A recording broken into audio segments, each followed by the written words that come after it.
Hello दोस्तों, राधे राधे। आप सभी कैसे हैं? मैं फिर से हाजिर हूँ पवित्रा होम कुकिंग बाय पवित्रा से। पवित्रा किचन प्लेटफॉर्म पे आज बन रहा है एक स्वादिष्ट टेस्टी सी मैसूर की लाजवाब रेसिपी, जो शायद आपने पहले खाई होगी, बचपन में भी खाई होगी। तो आज हम इसी स्वादिष्ट सी रेसिपी को बनाते हैं। खाने में तो जितनी अच्छी और टेस्टी होती है, बनाने में उतनी ही लाजवाब है। इतनी ही सिंपल है, बस सिर्फ 3 इंग्रेडिएंट्स के साथ ये इतनी टेस्टी सी रेसिपी बन कर के हमारे सामने तैयार हो जाती है। तो चलो ज़्यादा बातें नहीं करते, अपनी रेसिपी की स्टार्ट करते हैं। आज हम बनाने जा रहे हैं मैसूर पाक। मैसूर की बहुत ही फेमस मिठाई है। चलो स्टार्ट करते हैं।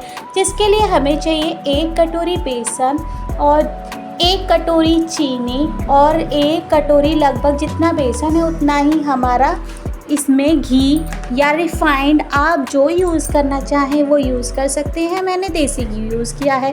इतना ही, बस सिर्फ 3 इंग्रेडिएंट्स के साथ हमारी रेसिपी बन करके तैयार हो जाती है। तो चलो स्टार्ट। हमने सबसे पहले हम क्या करना है, एक पैन लिया है, उसमें हमने जितना बेसन चीनी है मैंने उतना ही पानी ले लिया है और इसमें मैं डाल रही हूँ। उससे आप थोड़ा सा कम भी करें तो चलेगा, थोड़ा आपको जलाना पड़ेगा। फिर क्या करेंगे, उसमें हमें चीनी डाल देनी है। चीनी यानी कि अब हम इसकी चाशनी बनाएंगे और इसमें जो हमें चाशनी को चलाते हुए रखना है जब तक चीनी घुल ना जाए। गैस के फ्लेम को थोड़ा हाई फ्लेम रखें। चीनी घुल जाए तब तक हम चलो दूसरा काम करते हैं। नेक्स्ट प्रोसेस में हमने जो घी लिया है उसको मेल्ट यानी कि पिघलाने के लिए गैस पे रख दिया है। घी को गर्म होना बहुत ज़रूरी है, इसलिए मैंने इसको इसमें रख दिया है। मैं घी को स्टील के बर्तन पे दूसरे फ्लेम पे रख रही हूँ और उसे गर्म कर लूँगी। जब तक मेरा घी पिघलेगा, चाशनी में चीनी जो मैंने रखी है वो भी मेरी गलती जा रही है। इधर घी भी मेरा पिघल रहा है और जब तक घी पिघल रहा है, चाशनी को चलाते हुए जब तक इसकी चीनी ना गल जाए, हमें इसे चलाते रहना है। तले पे ये चीनी हमारी जमनी नहीं चाहिए जब तक चीनी गल ना जाए। और चीनी सिर्फ 1-2 मिनट के अंदर अंदर, 1 कटोरी चीनी है, ज़्यादा चीनी नहीं है, 2 मिनट के अंदर अंदर हमारी चीनी गल जाती है। अब इस समय पे मेरी चीनी गल चुकी है, घी भी मेल्ट हो ही चुका है, आप लोग देख रहे हैं। अब इसके साथ अब हम करते हैं नेक्स्ट प्रोसेस की तैयारी। चीनी को हम छोड़ सकते हैं जब तक चाशनी बनेगी उसकी। हमने जो कटोरी में 1 कटोरी बेसन लिया है उसके लिए मैंने एक बर्तन ले लिया है। उस बड़ा बर्तन, उस कटोरी के बेसन को उसमें डाला है और जितना पानी का बेसन है उतना ही पानी लगभग इसमें हमारा लग जाएगा, उससे थोड़ा सा कम लगेगा। थोड़ा थोड़ा पानी करके आप इसमें डालें और इसका एक घोल बना करके तैयार कर लें। घोल आपका ज़्यादा थिक नहीं होना चाहिए, ज़्यादा पतला नहीं होना चाहिए, आप नॉर्मल घोल बनाइए। साथ ही साथ मेरी देखिए चाशनी भी बनती जा रही है। तीनों मैंने फ्लेम साथ में एक साथ बहुत जल्दी से स्पीड से बन करके तैयार जाती है और इसको घोल को बहुत ही स्मूथ घोल बनाना है।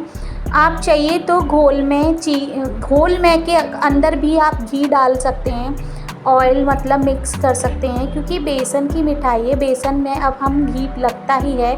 साथ ही साथ हमें चाशनी का भी ध्यान रखना है। घी मैंने बंद कर दिया, फ्लेम उसका पिघल गया, तो इसलिए चाशनी को भी चलाते रहना है। चाशनी हमें एक तार की चाशनी बना करके रखनी है।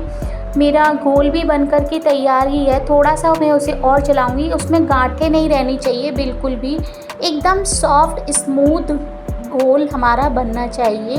तो इसके लिए इसे अच्छे से घुमाते रहो। मैंने इसके मैशर की मदद ली है, मैं इसी से घुमा रही हूँ।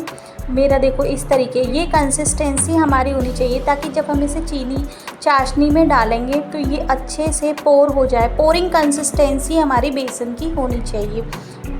तो बेसन मेरा घुल चुका है। चलो अब हम अपने गैस पे देख लेते हैं हमारी चाशनी का क्या हाल है। चाशनी हमारी बन रही है, इसमें झाग नज़र आ रहे हैं, तो इसे आप चेक करते रहो। 1 तार की चाशनी हमें इसमें चाहिए होती है। अभी इसमें चिकनापन आ गया है, तकरीबन 2 से 3 मिनट के लिए इसे और पकाएंगे। जब तक चाशनी पक रही है, नेक्स्ट प्रोसेस कर लेते हैं।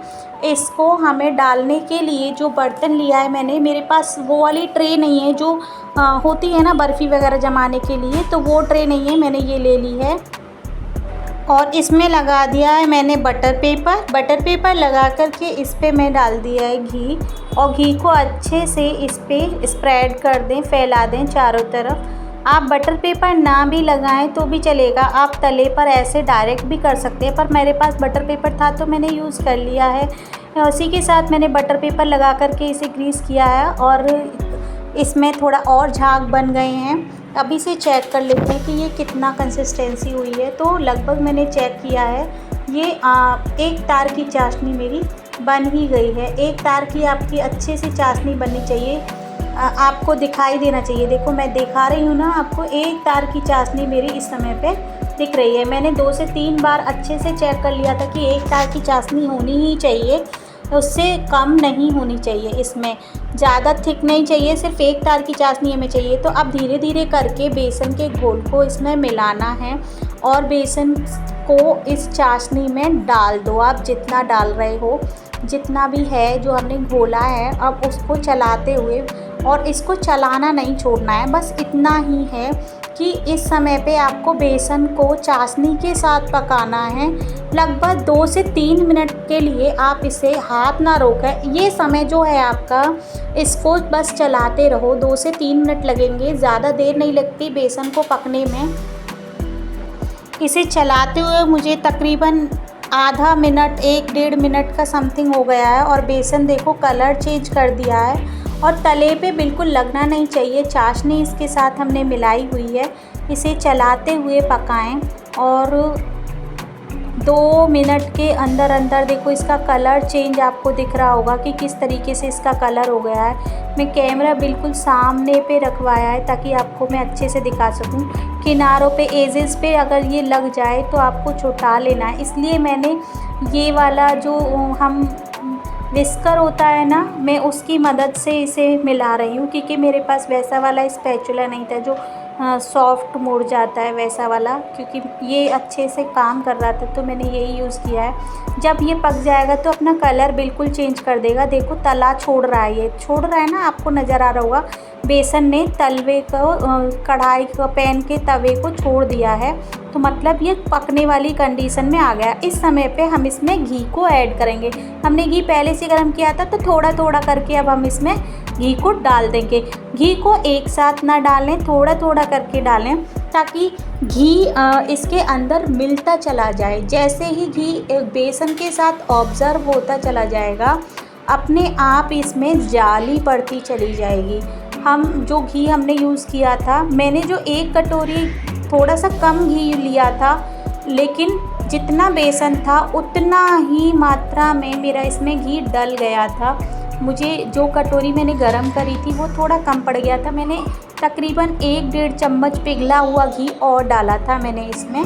अब इसमें ये घी मिलाते मिलाते मुझे 1-1.5 मिनट का प्रोसेस मैंने कर लिया है। धीरे धीरे आप घी को मिलाएं तो आपको पता चलेगा, क्योंकि घी हम डाल रहे हैं ना, जैसे जैसे घी मिलेगा बेसन पहले तो उस घी को अपने अंदर ऑब्ज़र्व कर लेगा, और जैसे घी और बेसन एक साथ पक जाएगा तो ये एकदम से जालीदार बन जाएगा। आपको थोड़ी ही देर में पता चलेगा कि मैं जब इसमें सारा घी डाल दूँगी तो किस तरीके से ये जालीदार बन रहा है।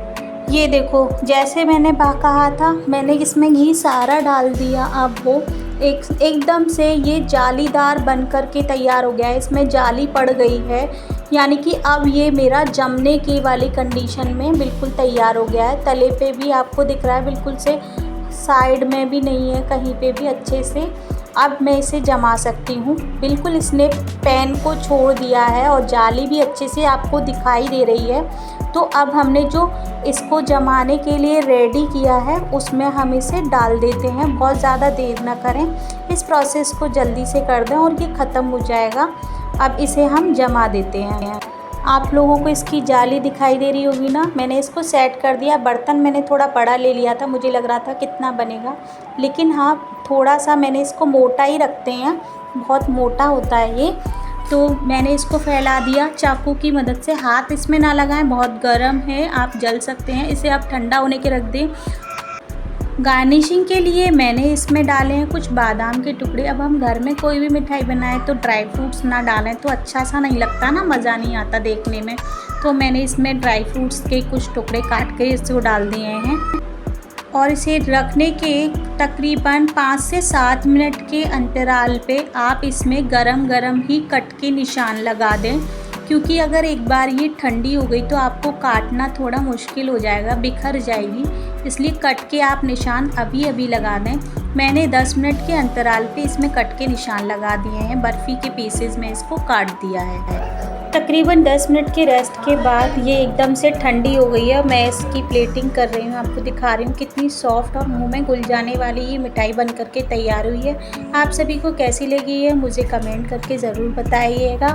अगर आप चैनल पे नए हैं तो प्लीज़ चैनल को सब्सक्राइब कर दीजिए, बेल आइकन को दबा दीजिए। Bye bye.